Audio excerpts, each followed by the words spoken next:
There are 9 in my family. I have 6 siblings. Dad is a retired farmer. Mom is a nurse and a counsellor. Patrick is the oldest. He's 30. He just got married and he's working in Cork in the Chamber of Commerce. Catherine is the first girl and she's working as a primary school teacher in Kenmare. Mary Ellen is next and she is studying in Manchester. Teresa is just home from Australia and she is studying for further college exams.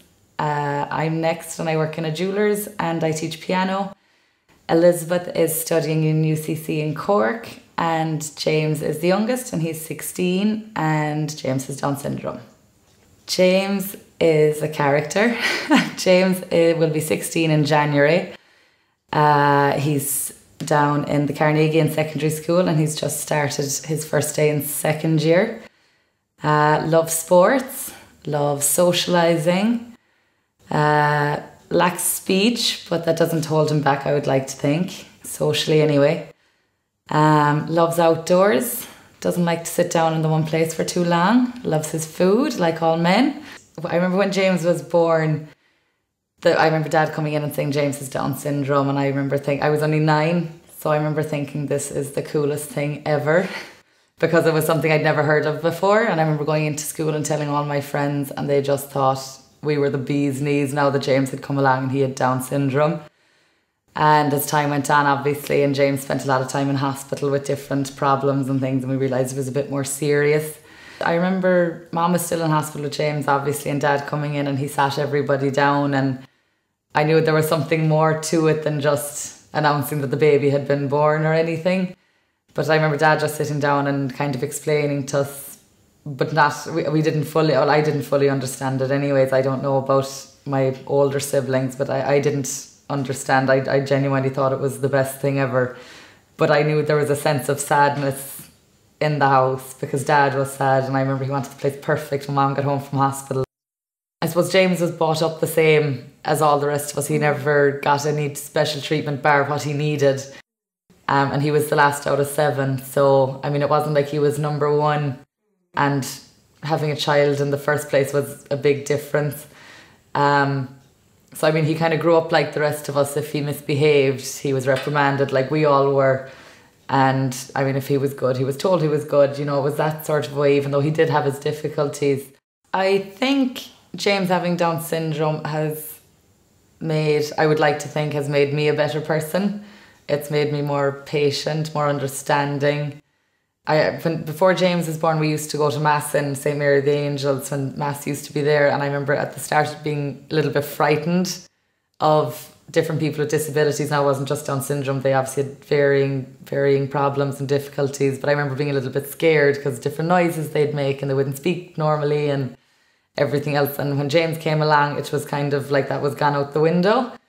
James is just a brilliant character. You could sit down and have what I'd say a conversation with him and you will end up just laughing at him. He's just, he is hilarious.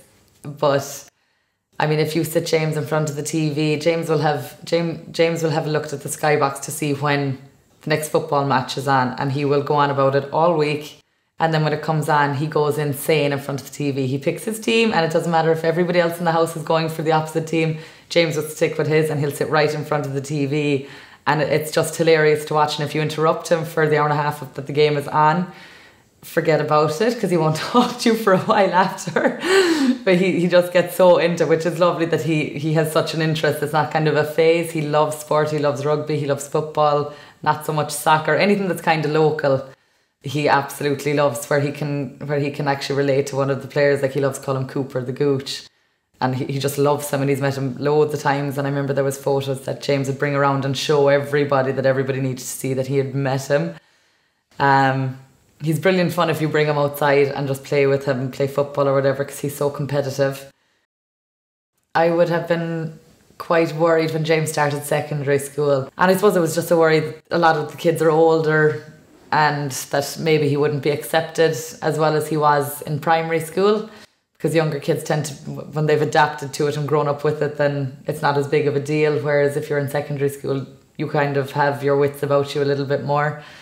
So that was a big worry, that maybe he'd be bullied or whatever, and that something might happen and he'd come home and not be able to tell us because of his speech. And I mean, the first couple of weeks were hard with James because his SNA had changed and it was all completely new. The school was huge. He had a locker, he had to carry a key, he had a big school bag, his day was very structured, going from class to class as opposed to being in the one classroom all day. But I mean, I think we all spoke about it, and obviously it was Mum and Dad's decision foremost, but they made a very good decision and it's all worked out fine. In terms of responsibility, I wouldn't say that anybody has been told, God forbid when Mum and Dad pass away, that he'll be left to one of us, because I think that could cause an all-out war because we'd all want him. I don't think that would ever be, he won't be short of somebody to stay with him. If you could take James's Down syndrome away, would you? For me, I would not take James's Down syndrome away. For James and for Mum and Dad, potentially I would, because I know the efforts and the sadness and everything else that has gone on for Mum and Dad that maybe we don't even understand. We've all had our own sadness, but Mum and Dad's would definitely outweigh all of that together. For them, I would take it away. What do you think is the most important thing in the world to James? It would definitely be between company and food. It would have to be between the two, because if you took food away from James, he wouldn't be James either. But he loves to have company. He doesn't like to be on his own. And not I don't know, has that anything to do with him having Down syndrome or not, but he's always had company. And I think that would be a huge thing if you were to take that away from him.